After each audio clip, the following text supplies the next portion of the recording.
Hello students, today I have come up with the next part of the chapter Atomic Structure from class 11 syllabus. So today we will start with electromagnetic radiation, which was mainly given by Maxwell. So basically today we will start with Maxwell's theory.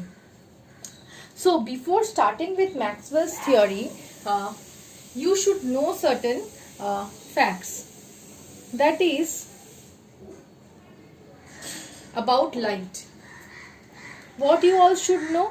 You should know that Newton as well as the other physicists said that light is basically a stream of very small particles. Light is basically a stream of very small particles. But with this concept, they have easily explained the phenomenon of reflection and refraction. All these phenomena they easily explain this phenomena with the concept that light is a stream of very small particles, but which they could not explain with this concept is they have explained this too, but they could not explain dispersion, interference. They could not explain dispersion, interference with the concept that light is a stream of very small particles. So when they were not able to explain, when Newton's theory was not able to explain dispersion and interference, there came a concept that light does not only have particle nature, but it also has wave nature. So after this came the importance to study the wave nature of light. Now another fact is important here. I have explained that to you that Rutherford's theory has two major drawbacks. Among the two major drawbacks, there were these 2 points, that Rutherford could not explain the stability of an atom, neither it could explain the atomic spectra, the line atomic spectra. So these were the two drawbacks of Rutherford's model. So to know about to explore the drawbacks of Rutherford's model, the scientists thought that they need to study the origin and nature of atomic spectra. They need to study from where atomic spectra is originated. For knowing that, they have studied these portions and they have found out that atomic spectra basically results from the emission of electromagnetic radiation. And from where are these electromagnetic radiations emitted? They are being emitted from excited atoms. And it was found out that these electromagnetic radiations can even travel through vacuum. So from there, James Maxwell in 1865 studied the nature of light, and he concluded that light also travels in the form of electromagnetic waves. So here comes Maxwell's theory of electromagnetic radiation.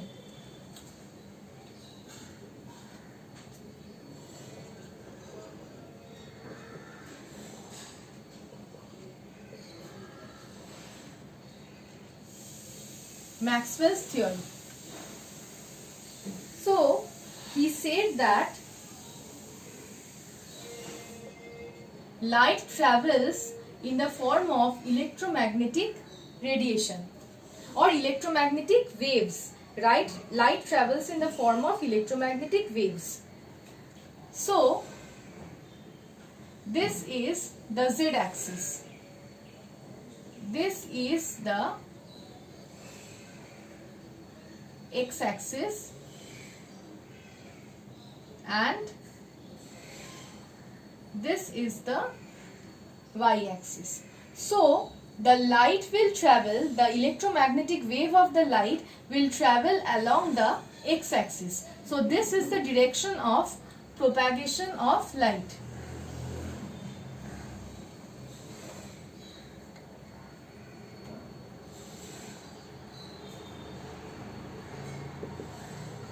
This is the direction of propagation of light. Now, he also said that the electromagnetic wave is associated with electric field and magnetic field. He also said that the electromagnetic wave is associated with electric field and magnetic field, and the electric field and magnetic field are oscillating in nature.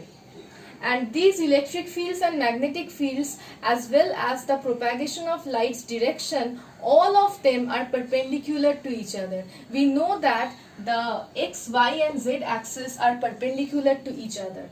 So, if the propagation of light is in the x direction, then the electric component can be given along the z direction and the magnetic component can be given along the y direction. So,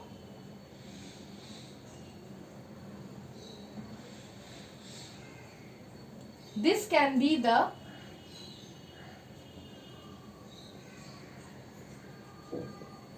electric component and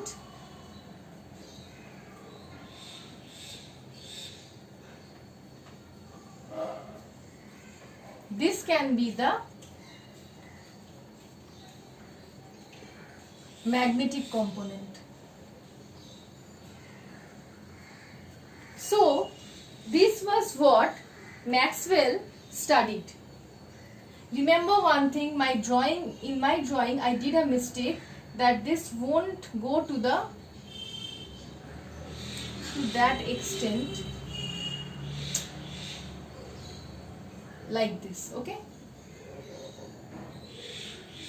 Okay, so this was Maxwell's theory that light travels in the form of electromagnetic waves, and these waves are associated with oscillating electric field and magnetic field, and the direction of propagation of the wave will be perpendicular to the electric field and the magnetic field, and the electric field and the magnetic field will be perpendicular to each other also. So, this was the first point of Maxwell's theory. The second point is the radiations are either absorbed or emitted. So, he said that the absorption or emission of the radiation by a particular body will occur continuously. It will not occur like this, that it is occurring in certain time interval, then it is stopped, means radiations won't occur, then after some time it will again occur. Not like that, not discontinuous. The emission or absorption of the radiations from a body will take place continuously. The electromagnetic radiations will travel with the velocity of light. This is an important part. The electromagnetic waves will travel with the velocity of light, and these waves, unlike the sound waves, are able to travel through vacuum. Electromagnetic radiation has a huge range of colors. Like this, they depend on the radiation. The electromagnetic spectrum can be divided into many different radiations having different frequencies and different wavelengths. So, let's come to the electromagnetic spectrum.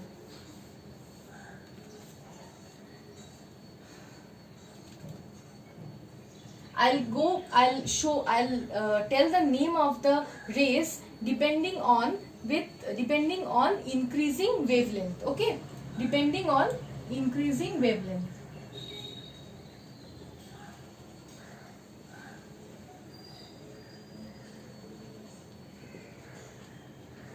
First is cosmic rays, then gamma rays,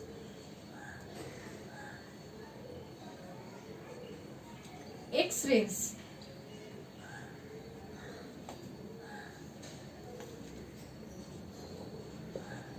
UV rays, visible light,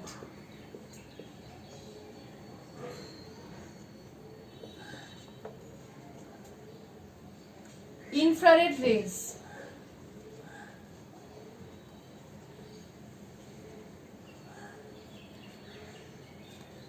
then microwaves,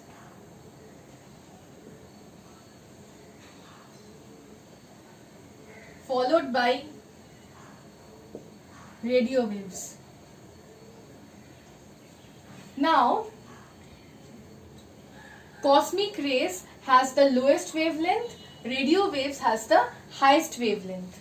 Now, if we just do the order with increasing frequency, then the order will just reverse. Cosmic rays has the highest frequency and radio waves has the lowest frequency. So, the frequency order will be in the opposite side, increasing frequency. The order will just be reverse. Okay, and now the visible light is being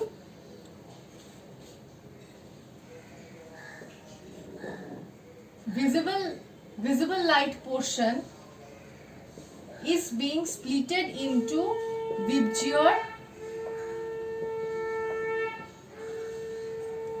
lights, with violet light having the lowest wavelength and red light having the highest wavelength. Okay, around 750 to 800 I can write.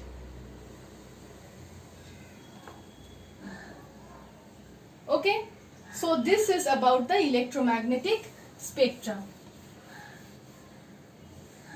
Now I'll come to certain related terms like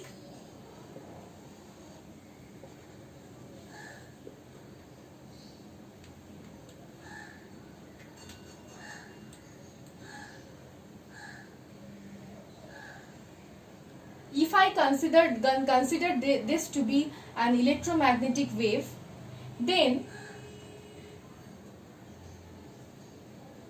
this distance is known as amplitude.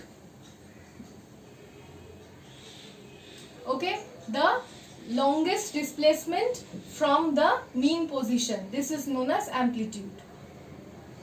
The distance between the two crests or two troughs is known as wavelength. Wavelength is denoted by the symbol lambda. And the unit of wavelength is angstrom, nanometer, meter, centimeter, all this. Now what is frequency? The number of waves that will pass through a particular point in 1 second. That is known as frequency. Frequency is denoted by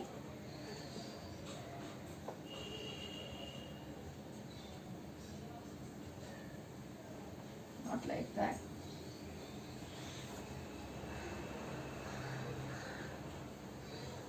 Okay, it is denoted by this is not small v. Okay, this is not small v, I have told in the last video also. Okay, so this is frequency. Frequency's unit is basically hertz. Next is velocity. Velocity is the distance covered by a wave in 1 second. Velocity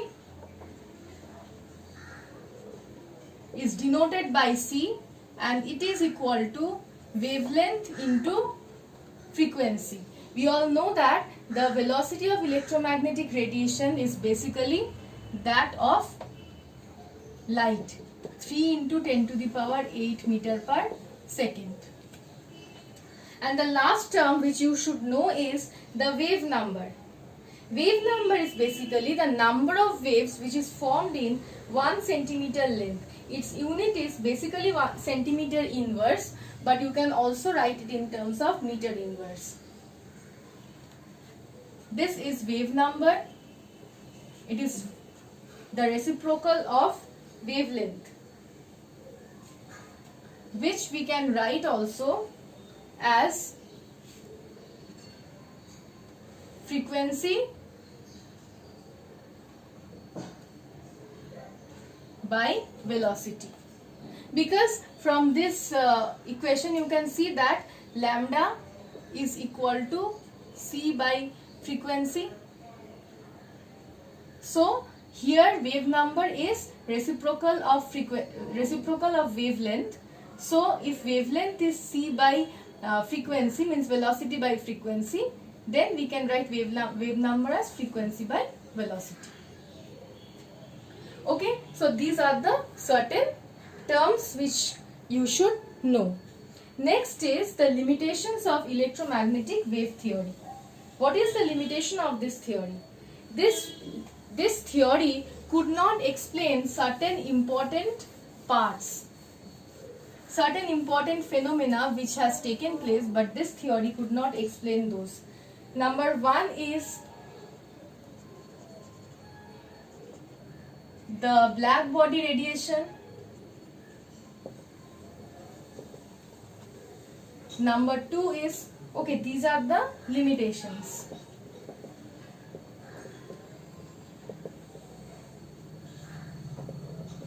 These are the limitations. The black body radiation, photoelectric effect,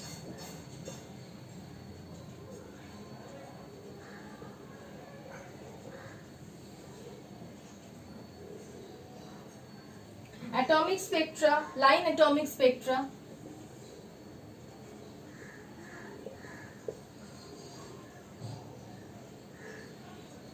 and the last point is the variation of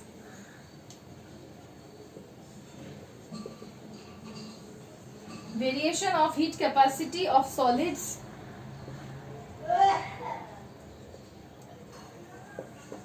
I'm not writing the entire point. Variation of heat capacity of the solids as a function of temperature. So these are the limitations that this theory of electromagnetic wave cannot explain these 4 points: the black body radiation, the photoelectric effect, line atomic spectra, and the variation of heat capacity of solids as a function of temperature. So these are the limitations. In the next video, I'll continue to tell that what is black body radiation, what is photoelectric effect, and what in the later videos will come to the atomic spectra. Okay, so thank you.